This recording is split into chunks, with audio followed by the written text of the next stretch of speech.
الحمد لله الذي أعد للمؤمنين والمؤمنات جنات تجري من تحتها الأنهار أشهد أن لا إله إلا الله وحده لا شريك له الملك العزيز الغفار القهار وأشهد أن محمدا عبده ورسوله المصطفى المختار اللهم صل وسلم وبارك على سيدنا وحبيبنا ومولانا محمد نور الأنوار وعلى آله الأبرار وأصحابه الأخيار ومن تبعهم بإحسان إلى يوم القرار أما بعد فيا عباد الله أوصيكم ونفسي بتقوى الله فقد فاز المتقون ولقد قال الله تعالى في القرآن الكريم أعوذ بالله السميع العليم من الشيطان الرجيم بسم الله الرحمن الرحيم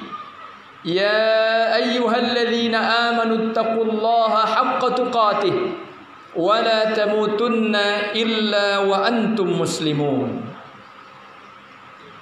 معاشر المسلمين الحاضرين رحمكم الله. Hari ini tanggal 10 Dzulhijjah 1441 Hijriah. Tadi pagi seluruh kaum muslimin di seluruh penjuru dunia menunaikan salat Idul Adha sebagai salah satu rangkaian ritual ibadah khusus yang dilakukan oleh kaum muslimin di salah satu di antara dua hari raya kaum muslimin. Di hari-hari ini, khususnya sejak awal bulan Dzulhijjah sampai nanti berakhir hari tasyrik, ada begitu banyak pelajaran yang mestinya bisa diambil oleh orang-orang beriman. Inilah hari-hari di mana kita secara khusus, tentu saja tidak hanya hari-hari ini, tetapi secara khusus sangat baik bila mau belajar dan membuka kembali lembaran-lembaran sirah yang ditulis oleh para ulama dan lembaran-lembaran hikmah yang ditulis oleh para hukama, agar kita bisa belajar kepada salah seorang nabi terbaik yang pernah diutus oleh Allah Subhanahu wa taala, yaitu Nabiullah Ibrahim alaihi salam. Sebagaimana dijelaskan para ulama berdasarkan hadis-hadis yang disampaikan Rasulullah sallallahu alaihi wasallam bahwa Allah telah mengutus 124.000 nabi. Di antaranya 313 orang adalah rasul. Dan 25 orang di antara mereka namanya disebutkan secara definitif oleh Allah sebagai Nabiullah wa Rasul, sebagai Nabi dan Rasul Allah. Dan di antara 25 Nabi yang namanya dan statusnya disebutkan oleh Allah dalam Al-Quran itu, ada 5 Nabi yang disebut sebagai Ulul Azmi Minar Rusul, 5 Nabi dengan kesabaran dan azam yang terbaik. Dan salah satu di antaranya adalah Nabiullah Ibrahim alaihissalam. Nabi Ibrahim adalah Nabi yang memiliki keistimewaan yang luar biasa.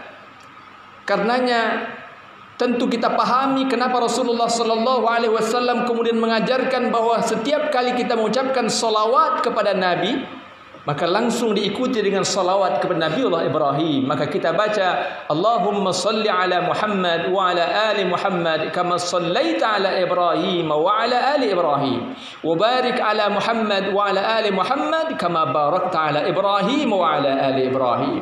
Sungguh Nabi Ibrahim adalah sosok yang memang sangat inspiring, inspiratif, memberikan begitu banyak pelajaran bagi orang-orang yang mau berfikir. Bahkan di dalam Al-Quran Allah sediakan satu surat bernama Suratu Ibrahim, surat Ibrahim, surat yang ke-14. Dan bertebaran di berbagai surat Allah bicara tentang kisah Nabi Ibrahim. Dalam surah Al-Mumtahanah ayat 4 Allah katakan, Qad kanat lakum uswatun hasanatun fi Ibrahim walladzina ma'ah. Sungguh benar-benar ada pada diri Ibrahim itu uswah hasanah, contoh suri tauladan yang sangat baik bagimu, dan pada orang-orang yang bersamanya. Sebuah redaksi ayat yang nyaris sangat mirip ketika Allah bicara tentang Nabiullah Muhammad sallallahu alaihi wasallam dengan kalimat laqad kana lakum fi rasulillahi uswatun hasanah. Maka kaum muslimin yang dimuliakan oleh Allah Subhanahu wa taala, hampir setiap sisi kehidupan Nabi Ibrahim mewariskan pelajaran bagi kita. Kita belajar tentang bagaimana Nabi Ibrahim menjadi sosok yang demikian teguh dan kokoh berpegang pada prinsip. Bahkan ketika nyawanya pun harus menjadi taruhan ketika berhadapan dengan pemimpin dan dengan masyarakat yang jahil, yang menyembah berhala. Nabiullah Ibrahim adalah juga sosok seorang suami yang demikian setia dan sangat bertanggung jawab kepada istrinya. Dan salah satu kemudian juga peran yang dimainkan oleh Nabiullah Ibrahim yang direkamkan oleh Allah dalam Al-Quran, yang harus menjadi pelajaran bagi kita tentu adalah bagaimana Nabi Ibrahim menjadi seorang ayah. Maka kita baca firman Allah dalam surah As-Saffat ayat 102 ketika Allah ingatkan kepada kita sebuah dialog kenabian yang luar biasa. Falamma balagha ma'ahu as-sa'ya qala ya bunayya inni ara fil manami anni adbahuka fanzur madza tara. Qal ya abati if'al ma tu'mar satajiduni insyaallahu minas sabirin. Maka ketika anaknya yang sangat gagah, sangat tampan, sangat cerdas, sangat soleh itu, yaitu Nabi Ismail, telah mampu berusaha bersamanya, telah bisa diajaknya bekerja, lalu terjadilah sebuah kejadian yang sepenuhnya dipandu oleh kehendak Allah. Nabiullah Ibrahim bermimpi. Lalu mimpi itu ia sampaikan kepada anaknya, ya bunayya inni ara fil manami anni adbahuka fanzur madza tara. Wahai ananda tercinta, tadi malam ayah bermimpi melihat ayah menyembelih engkau. Fanzur madza tara, maka fikirkanlah wahai anakku bagaimana pendapatmu terhadap mimpi ayah itu. Maka berkatalah sang anak yang memang sangat soleh, sangat cerdas, sangat arif dan bijaksana itu, meskipun dalam usianya yang sangat belia, berkatalah Nabi Ismail, ya abad, wahai ayahanda tercinta, if'al ma tu'mar, lakukan apa yang diperintahkan kepadamu ya Allah. Nabi Ismail tahu bahwa itu adalah perintah Allah kepada ayahnya untuk menguji keimanan mereka berdua. If'al ma tu'mar, wahai ayahanda tercinta, lakukan apa yang diperintahkan oleh Allah kepadamu. Satajiduni insyaallahu minas sabirin. Engkau akan dapati aku anakmu ini insyaallah termasuk ke dalam golongan hamba-hamba Allah yang sabar. Al-Imam Ibnu Katsir dalam tafsir beliau menjelaskan bahwa ayat ini ketika bercerita tentang bagaimana Nabi Ibrahim menyampaikan mimpinya kepada sang anak yang tersayang, anak tercinta, sebenarnya sedang mengajarkan kepada anaknya sebuah nilai ketaatan kepada Allah Subhanahu wa taala, tetapi dalam bentuk dialog yang sangat indah. Para pakar parenting, para ulama, pemerhati pendidikan kemudian juga menjadikan ayat ini, surah As-Saffat ayat 102 ini, menjadi satu di antara banyak petikan dialog di dalam Al-Quran antara ayah dengan anak yang memberi ibrah, menjadi pelajaran kepada kita tentang bagaimana seharusnya seorang ayah berdialog kepada anak.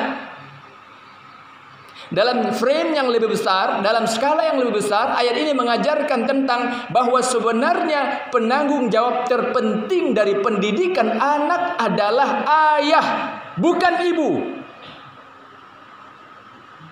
Siapapun di antara kita, para ayah, para suami yang selama ini dengan lancang bicara kepada istri kita mengatakan bahwa anak seakan-akan menjadi tanggung jawab para ibu, maka that's totally wrong. Itu salah total. Tidak pernah ada dalil dalam Al-Quran maupun hadis, juga penjelasan para ulama bahwa penanggung jawab tertinggi pendidikan adalah ibu. Yang benar adalah bahwa penanggung jawab terpenting, paling utama, paling tinggi, paling bertanggung jawab terhadap pendidikan anak adalah ayah. Dan itu yang dicontohkan oleh Nabiullah Ibrahim alaihissalam. Beliau berbicara dengan sangat baik kepada anaknya, menanamkan dengan sempurna nilai ketaatan kepada Allah Subhanahu wa taala. Inilah kemudian yang ditegaskan oleh Rasulullah sallallahu alaihi wasallam dalam hadis beliau yang masyhur, hadis sahih, ketika beliau bersabda, kullu mauludin yuladu 'alal fitrah fa abawahu yuhawwidanihi aw yunassiranihi aw yumajjisanihi. Setiap anak itu terlahir pada awalnya dalam kondisi suci, lalu kedua orang tuanya lah yang membentuk atau bahkan kemudian merubah anaknya, membiarkan anak-anaknya menjadi seperti Yahudi, seperti Majusi atau seperti Nasrani, atau bahkan boleh jadi memang menjadi orang Yahudi, menjadi Majusi, menjadi Nasrani. Dan kalau kita perhatikan redaksi hadis itu, Rasul bersabda, kullu mauludin yuladu 'alal fitrah fa abawahu. Rasul gunakan kata fa'abawahu dari kata abun. Abun yang berarti ayah. Rasul gunakan kata ayah sebagai asal untuk menyebutkan peran kedua orang tua. Fa'abawahu, maka kedua orang tuanya, tetapi dia menyebutkan nama al-ab, ayah.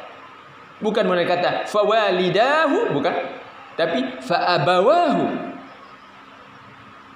Inilah yang diabaikan oleh sebahagian besar ayah-ayah hari ini.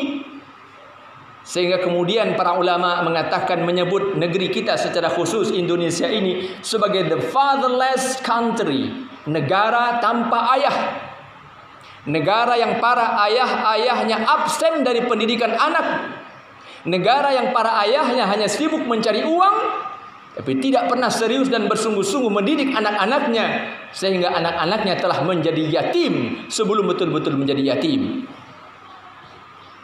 Berapa banyak ayah-ayah hari ini yang dengan serius mengingatkan anaknya untuk bangun sholat subuh. 5 atau 10 menit sebelum waktu subuh bangun, sang ayah sedang membangunkan anaknya, wahai ananda tercinta, bangun nak, sebentar lagi adzan subuh akan dikumandangkan, ayo bangun. Bahkan diajak dulu mungkin sholat tahajud dan seterusnya, dibimbing tangannya, digenggam tangannya berangkat menuju masjid mushola untuk sholat subuh berjamaah. Berapa banyak ayah-ayah hari ini yang mengevaluasi terus sholat anaknya, nak, sudahkah engkau sholat zuhur, sudahkah engkau sholat asar, sholat maghrib, sholat isya, dan seterusnya. Berapa banyak ayah-ayah hari ini yang serius mengevaluasi bacaan Al-Quran anaknya. Bahkan para ayah yang demikian ingin anaknya menjadi penghafal Al-Quran sekalipun, berapa banyak yang juga memberi contoh tentang bagaimana menghafal Al-Quran. Tidak jarang kita temukan sang ayah marah anaknya tidak membaca Quran, tidak menghafal Al-Quran, tapi ayah tidak pernah mencontohkan bagaimana menghafal Al-Quran di rumah. Sang ayah tidak pernah mencontohkan bagaimana membaca Al-Quran setiap hari di rumah. Sang ayah hanya asik dengan HP-nya, dengan gadgetnya, dengan aktivitas yang lain-lainnya, tetapi lupa bahwa dia adalah ayah bagi anak-anaknya yang pasti akan diminta pertanggungjawaban oleh Allah pada hari di mana pada saat itu tidak akan mungkin lagi ada kata-kata yang bisa dinegosiasikan. Ma'asyar muslimin al-hadirin rahimakumullah. Belajar dari Nabi Allah Ibrahim tentang tugas ayah adalah sesuatu yang harus selalu kita ingat dan mestinya memang kita ambil sebagai hikmah di hari-hari ini.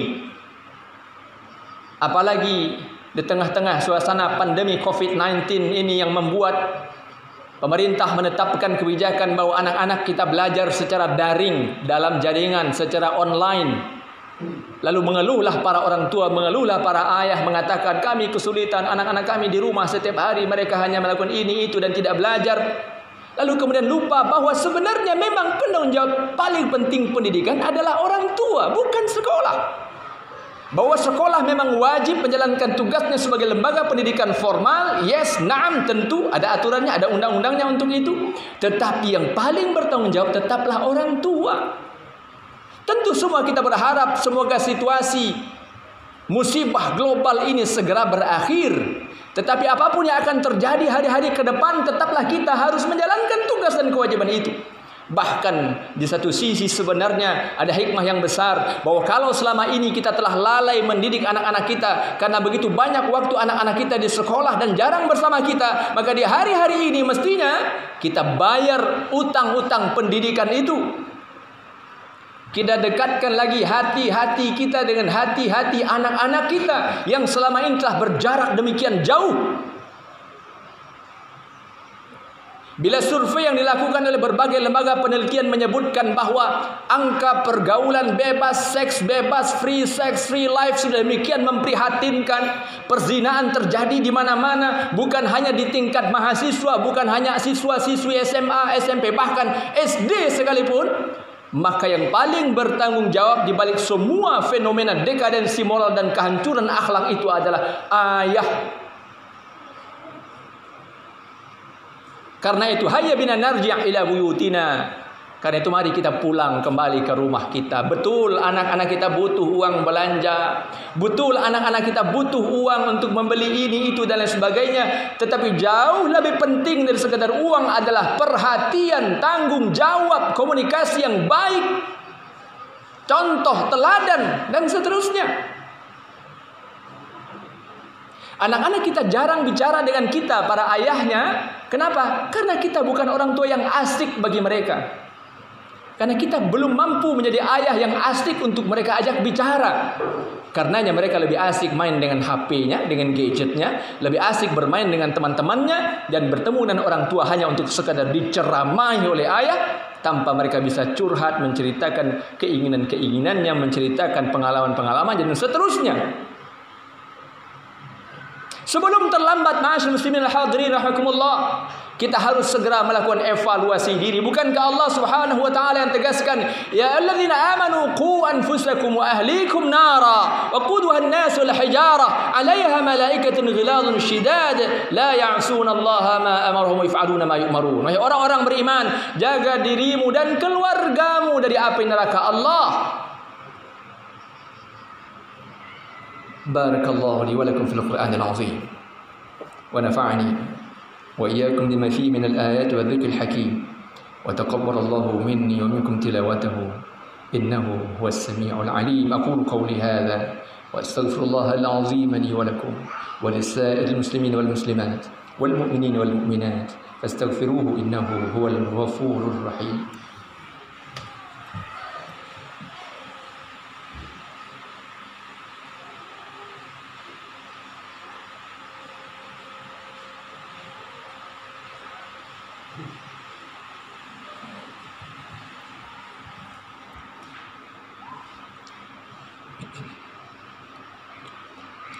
الحمد لله الذي أمرنا بالاتحاد والاعتصام بحبل الله المتين.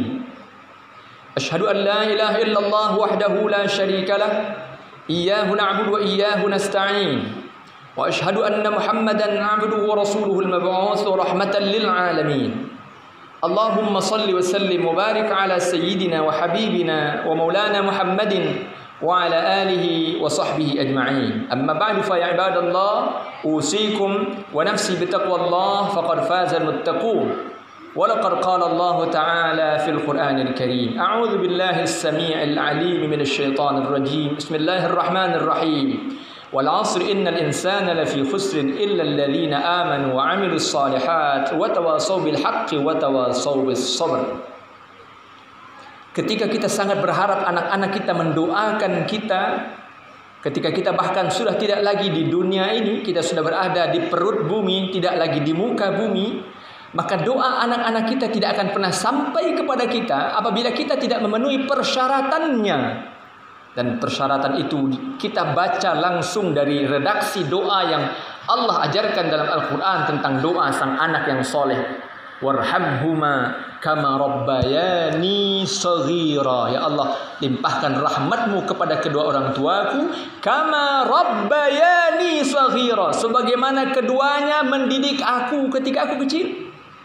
Dapatkah orang tua yang tidak pernah mendidik anak-anak juga mendapat aliran doa dari anak yang soleh? No way, tidak mungkin.